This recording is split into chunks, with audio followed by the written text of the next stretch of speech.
नमस्कार, straight bulletin देख रहे हैं आप। मैं हूं आपके साथ नेहा दुबे। बुलेटिन की शुरुआत करते हैं। रामदास अठावले पटना एयरपोर्ट पहुंचे। बता दें आपको कि उन्होंने कहा है कि वक्फ बिल को लेकर जो विरोध हो रहा है, निश्चित तौर पर वह विरोध नहीं होना चाहिए। उन्होंने ये भी कहा कि जिस तरीके से यूपी में सड़क पर नमाज पढ़ने से प्रतिबंध लगाया गया है, इसमें प्रशासन को देखना चाहिए कि किसी को भी परेशानियों का सामना न करना पड़े। उन्होंने कहा कि मुख्यमंत्री नीतीश कुमार के नेतृत्व में बिहार में बहुत अच्छा काम हुआ और हम लेकर बिहार में सरकार बनाएंगे।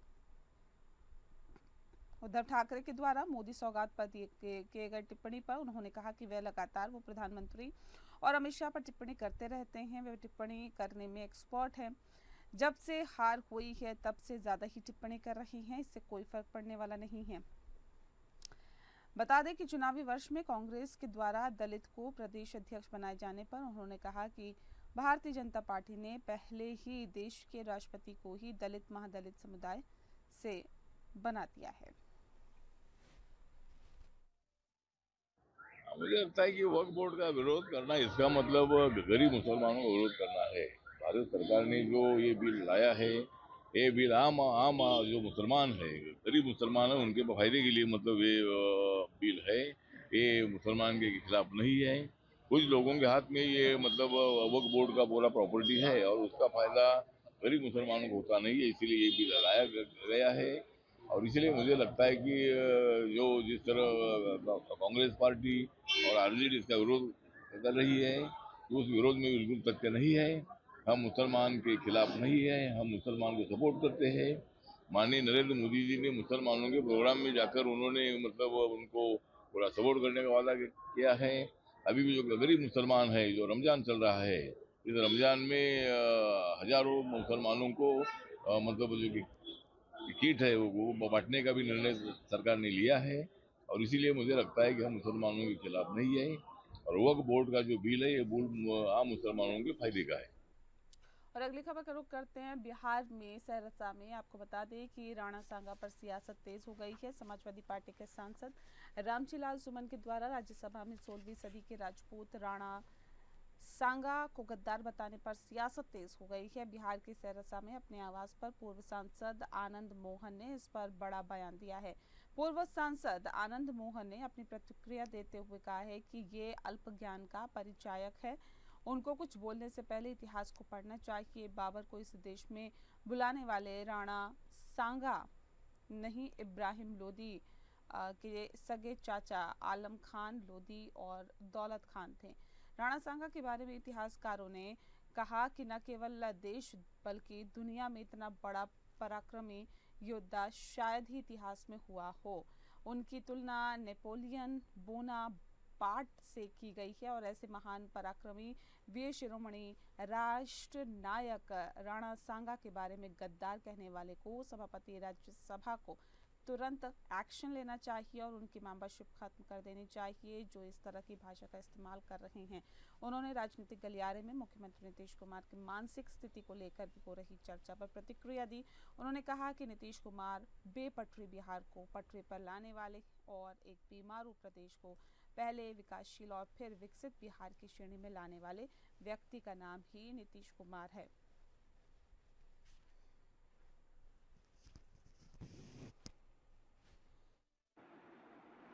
मैं बार बार कहता रहा हूँ कि वो कौन व्यक्ति, अगर किसी का मानसिक संतुलन ठीक नहीं है तो वो कौन व्यक्ति हैं जो बिहार में रहकर आज 2 दशक से देश की राजनीति को अपने मनोनुकूल उंगली पर नचा रहे हैं।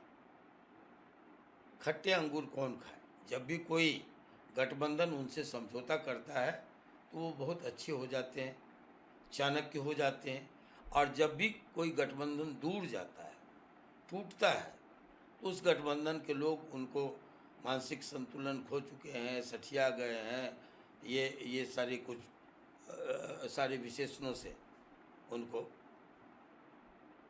तो ये सब, मैं इन बातों पर कोई विशेष महत्व नहीं देता ना। ये सुविधा अनुसार लोग उनके बारे में अपनी परिभाषाएं गढ़ते हैं। और अब बात करते हैं सहरसा की। बता दें आपको कि सहरसा में बिहार बदलाव रैली की तैयारियां अपने जोरों पर हैं और जन स्वराज पार्टी की बिहार बदलाव रैली की तैयारी को लेकर सहरसा में महत्वपूर्ण बैठक आयोजित की गई। जन स्वराज जिला कार्यालय में हुई इस बैठक में प्रदेश कार्य समिति, राज्य कोर समिति, जिला समिति और प्रखंड स्तर के सदस्यों ने हिस्सा लिया। पूर्व विधायक किशोर कुमार ने सीएम नीतीश कुमार पर जमकर निशाना साधते हुए कहा कि सूबे के मुखिया का मानसिक संतुलन बिगड़ गया है। उनकी गलत हरकतों की वजह से उनके पद की गरिमा समाप्त हो चुकी है। ऐसे में न राज्य का विकास हो सकेगा और न ही समाज का भला हो सकेगा। मुख्यमंत्री नीतीश कुमार पूरी तरह से बीमार हो चुके हैं। उन्होंने कहा कि बिहार में अपराधी घटनाएं बढ़ी है। उन्होंने कहा कि आगामी 11 अप्रैल को होने वाले जन स्वराज के रैली से बिहार का वैकल्पिक रूप उभरेगा। उन्होंने नीतीश कुमार के अलावा लालू प्रसाद यादव को भी निशाने पर लिया और निशाना साधते हुए कहा कि उनके शासनकाल में भी अपराध, भ्रष्टाचार का बोलबाला रहा है। भाजपा और जेडीयू लालू के जंगल राज का डर दिखाकर वोट लेती हैं और राष्ट्रीय जनता दल भाजपा और जेडीयू का डर दिखाकर वोट लिया है। लेकिन जन स्वराज के संस्थापक प्रशांत किशोर ने गांव-गांव में पैदल यात्रा कर लोगों को जगाने का काम किया है। ऐसे में उम्मीद है कि लोग तीसरे विकल्प को चुनेंगे। जिला कमेटी का हम लोग का बैठक की है। तो आगामी 11 अप्रैल को पटना गांधी मैदान में जो फैसला रैली हम लोग किसी तरह कैसे से गांधी मैदान को भरा जाए, इसी पर हम लोग आपस में विचार विमर्श किए हैं। सहरसा से कौन परसेंट से कितना आदमी जाए और रैली में भाग लें। इसी तरह से हम लोग कम से कम सहरसा से हम लोग 20-25 हज़ार आदमी का टारगेट लेकर के चले हैं। वाहन का सुविधा से लोग सब दे रहे हैं। ये जो रैली हो रहा है, मतलब बिहार के बदलाव के लिए रैली हो रहा है। यहाँ पर हम लोग देख रहे हैं जो सरकार किसी के साथ बड़ा घात की है और चले जाते किसी के साथ। यहाँ पर तो हम लोग विपक्ष का नाम ही नहीं देखते हैं। कभी लालू जी के साथ चले जाते हैं, कभी बीजेपी के साथ चले जाते हैं।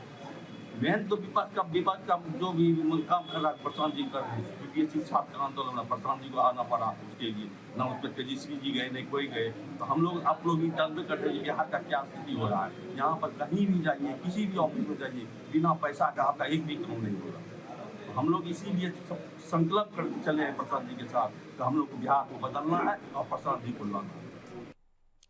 और अब बात करते हैं भागलपुर की। बिहार की भागलपुर में सरकारी जमीन पर से अतिक्रमण हटाया गया। बता दें आपको 1 दर्जन से ज्यादा मकान बुलडोजर से ध्वस्त कर दिए गए।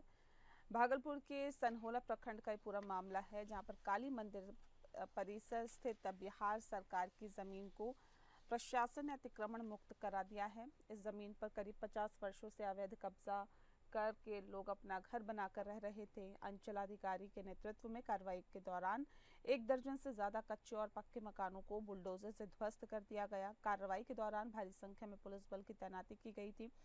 जिला से दंगा नियंत्रण टीम के साथ साथ आम, डंडा, सनहौला, कहलगांव और सनोखर गांव की इस पूरे थाने की पुलिस भी मौजूद रही। बता दें कि इसीलिए बिहार सरकार की जमीन को अतिक्रमण मुक्त कराया गया है। जिला प्रशासन ने 3 महीने पहले ही नोटिस जारी कर सभी लोगों को खाली घर करने का आदेश दिया था, लेकिन लोग नहीं माने। इसीलिए प्रशासन ने सख्ती दिखाते हुए जमीन को खाली करा दिया। वहीं एक युवक ने दंगा नियंत्रण टीम पर ईंट चला दी है और जिसे पकड़कर पुलिस ने हिरासत में ले लिया।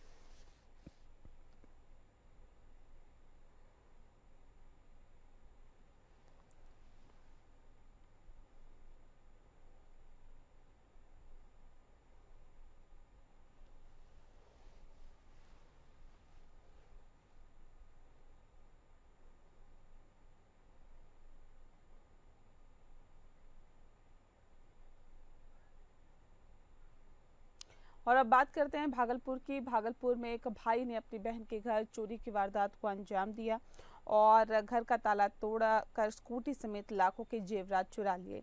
अब इस मामले में तूल पकड़ना शुरू कर दिया है। जी हां, बात कर रहे हैं बहादुरपुर के श्रेया रानी की, जिनके घर से उसी के भाई नितिन कुमार निर्मल ने, जो पेशे से टीचर है, वो अपने बहन के घर का ताला तोड़कर स्कूटी समेत लाखों के जेवरात लेकर फरार हो गया था। यही नहीं, नितिन ने अपनी बहन के घर का बिजली पानी का कनेक्शन भी काट दिया, जिसके बाद पीड़िता श्रेया रानी ने अब इंसाफ के लिए आईजी का दरवाजा खटखटाया। दरअसल इस मामले को लेकर औद्योगिक थाना 0 माइल उदासीन रवैया अपनाए हुए हैं, जिसके बाद पीड़ित परिवार आईजी का दरवाजा खटखटाया और बहरहाल अब देखना होगा कि कब पीड़िता को इंसाफ मिल पाता है।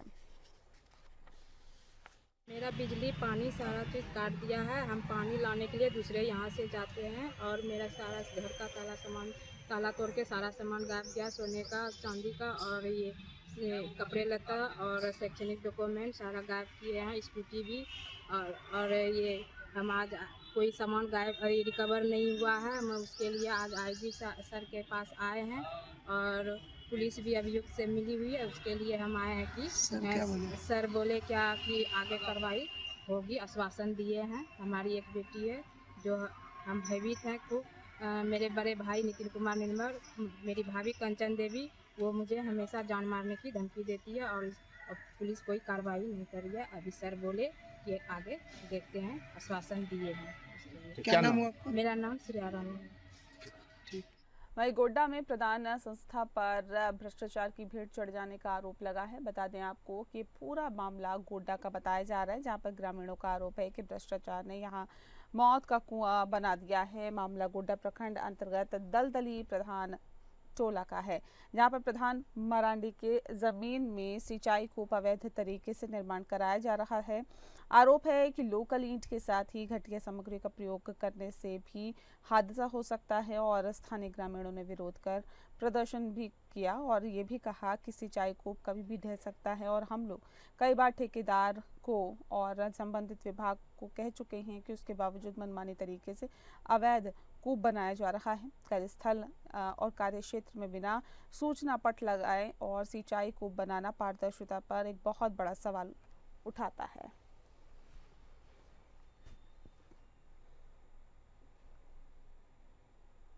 अगली खबर का रुख करते हैं, बात करते हैं छत्तीसगढ़ की। छत्तीसगढ़ के मुख्यमंत्री विष्णुदेव साय बेंगलुरु में गए और बेंगलुरु में इन्वेस्टर कनेक्ट कार्यक्रम सफलतापूर्वक संपन्न हुआ। छत्तीसगढ़ के मुख्यमंत्री विष्णुदेव साय ने कहा कि हमने अपनी औद्योगिक नीति प्रस्तुत की है, जिससे उद्यमी और निवेशक प्रभावित हुए हैं। इस दौरान 3,700 करोड़ रुपए के निवेश प्रस्ताव मिले हैं और कंपनियों के साथ MOU साइन हुए हैं। इससे इंजीनियरिंग और IT क्षेत्र में नए उद्योग स्थापित होंगे। नई औद्योगिक विकास नीति के तहत अब तक 4,40,000 करोड़ के निवेश और प्रस्ताव मिले हैं। बता दें आपको कि जिसमें IT, इंजीनियरिंग और ग्रीन एनर्जी जैसे क्षेत्र भी शामिल है। CM साय ने कहा कि महादेव सट्टा ऐप की जांच CBI कर रही है। इसके दोषों को बचने का रास्ता नहीं है और छत्तीसगढ़ के युवाओं को सट्टे में फंसाकर उनकी जिंदगी बर्बाद की गई, जिसकी अब गहन जांच हो रही है। जो भी इसमें शामिल होगा, चाहे कोई भी हो, कार्रवाई तय है।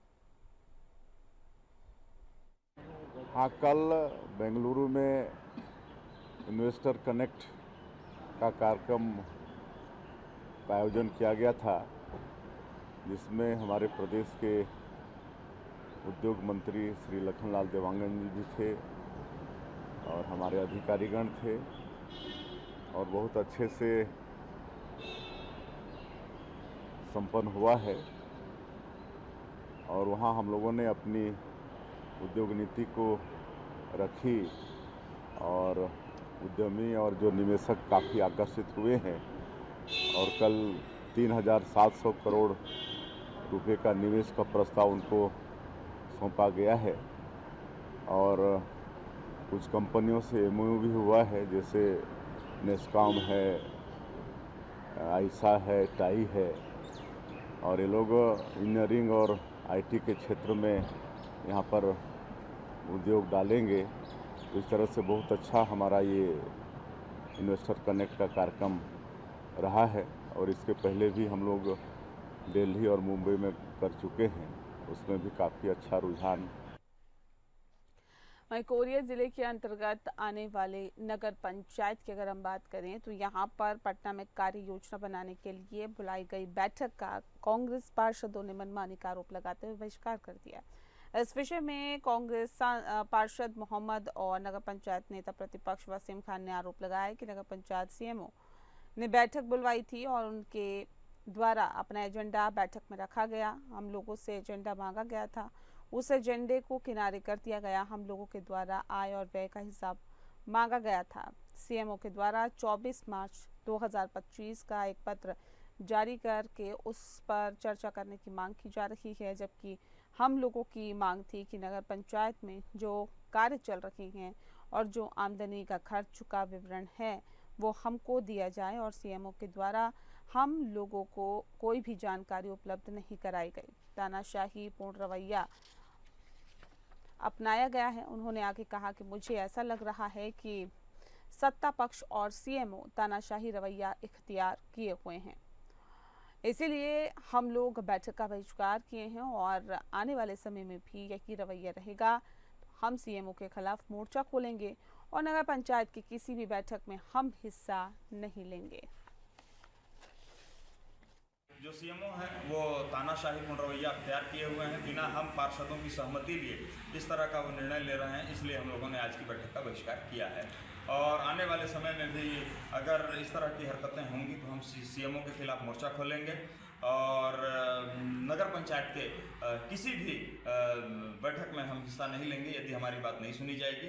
लोकतंत्र का खुला उपहास उड़ाया गया है मुख्य नगर पालिका अधिकारी के द्वारा और हम नगर पालिका अधिकारी की स्थिति की खुली भर्त्सना करते हैं, कड़े शब्दों में भर्त्सना करते हैं। और मैं नेता प्रतिपक्ष नगर पंचायत पटना यह स्पष्ट कर देना चाहता हूं कि अगर मुख्य नगर पालिका अधिकारी अपने कार्यप्रणाली में सुधार नहीं लाएंगे तो आने वाले दिनों में उनको कड़े और हम लोगों के आंदोलन का सामना करना पड़ेगा। वहीं शक्ति जिले के डबरा में भ्रष्टाचार का आरोप लगा है और बता दें आपको कि साथ ही साथ पीडब्ल्यूडी विभाग के देखरेख में बन रहे नाले निर्माण पर सवाल उठ रहे हैं। सवाल गुणवत्ताहीन का भी है, घोटाले का है और नगरवासियों ने पहले भी गुणवत्ता को लेकर सवाल उठाए थे, लेकिन ना तो विभाग के द्वारा किसी प्रकार की कोई सुधार के लिए पहल की गई और ना ही ठेकेदारों द्वारा गुणवत्ता में कोई सुधार किया गया। अब आलम यह है कि आज नाली निर्माण लगभग पूरा होने की स्थिति में है। बता दें आपको कि वही नाली में जैसे ही कोई वाहन चलता है नाली जगह जगह से धंस जाती है। नाली निर्माण जैसे बुनियादी ढांचे के काम में अगर भ्रष्टाचार होता है तो न केवल उस क्षेत्र की जनता को परेशानी होती है बल्कि ये स्थानीय विकास की गति को भी प्रभावित करता है। ऐसे मामलों में आमतौर पर आरोप लगते हैं और ठेकेदारों अधिकारियों के ने निर्धारित मानकों को नज़रअंदाज किया है या फिर परियोजना के लिए निर्धारित बजट का दुरुपयोग भी किया है। वहीं उच्च स्तर पर अधिकारियों को अपने ऐसे चैम्बर में निकलकर जमीनी स्तर पर जायजा लेने के लिए फुर्सत नहीं है। ठेकेदार मनमानी पूर्वक कार्य कर रहे हैं। अधिकारी कर्मचारी समस्त नियमों को दरकिनार ठेकेदार की हाँ में हाँ मिला रहे हैं। वहीं जब हम सड़क की गुणवत्ता की बात करें तो सड़क अब जगह जगह से उखड़ने लगी है। लगभग 1 साल भी पूरा नहीं हुआ है और सड़क और नाली की स्थिति खस्ता हो चुकी है। नाली और सड़क जगह जगह से टूट रही है।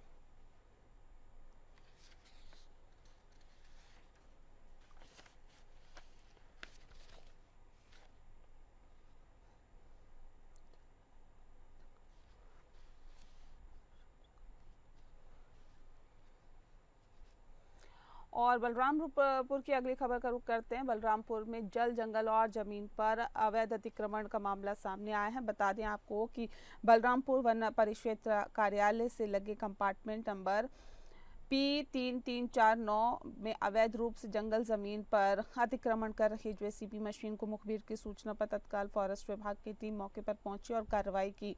काम कर रही जेसीबी मशीन को जब्त कर लिया गया। साथ ही जेसीबी वाहन मालिक इम्तियाज अंसारी जो झारखंड हजारीबाग के रहने वाले हैं, जिसके खिलाफ भारतीय वन अधिनियम के विभिन्न धाराओं के तहत कार्रवाई की जा रही है। साथ ही मामले पर आगे की जांच में भी जुट गई है।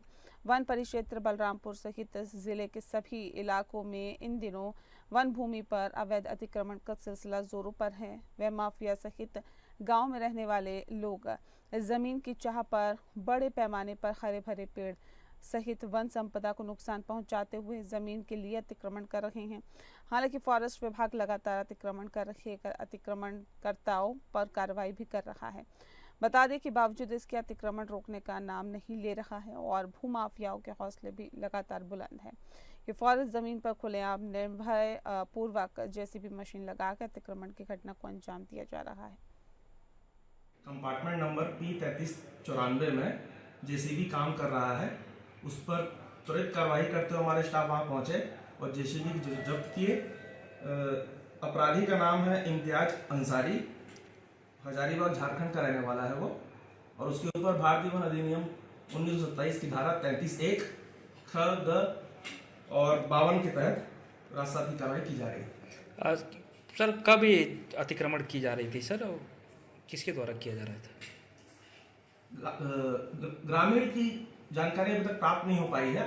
बस अपराधी जो जेसीबी का मालिक है उसको पकड़े हैं। सर कौन से एरिया पर अतिक्रमण किया जा रहा था? P3394 बलरामपुर परिक्षेत्र बलरामपुर। सर और भी कई मामले आते हैं सर अतिक्रमण को लेकर, उनकर भी किस तरह की कार्रवाई? उनके विरुद्ध भी भारतीय वन अधिनियम 1927 की धारा 33(1) और 52 के तहत जब्ती की कार्रवाई की जा रही है। लगातार कार्रवाई की जा रही है। और चलिए मध्य प्रदेश के डबरा की बात करते हैं। डबरा में सरकारी जमीन पर अतिक्रमण का मामला सामने आया है और सड़क चौड़ीकरण को लेकर गत दिनों पहले ही रहवासियों को नोटिस दिए गए थे, जिसमें उल्लेख किया गया था कि सड़क चौड़ीकरण होना है। इससे अतिक्रमण पर बने मकानों को तोड़ने और शासकीय भूमि को अतिक्रमण मुक्त करने को निर्देश भी दिया गया था।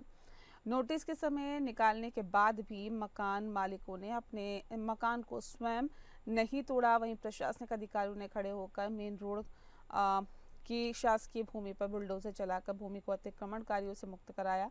इस दौरान किसी भी अप्रिय घटना से निपटने के लिए भीतरवार पुलिस अनुभाग के विभिन्न थानों का पुलिस बल तैनात कर दिया गया था। प्रशासनिक अधिकारियों की मौजूदगी में मकानों को ध्वस्त किया गया।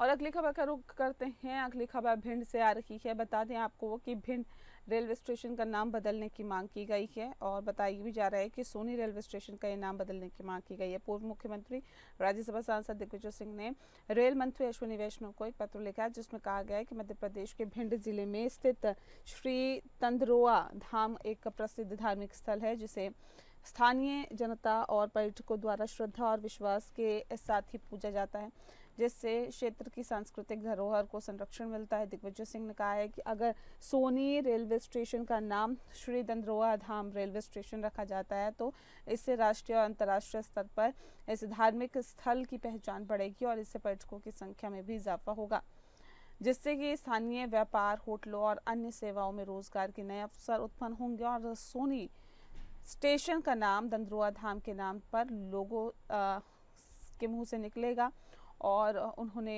ये भी कहा कि श्रद्धालु और पर्यटकों को मार्गदर्शन में सुविधा भी होगी।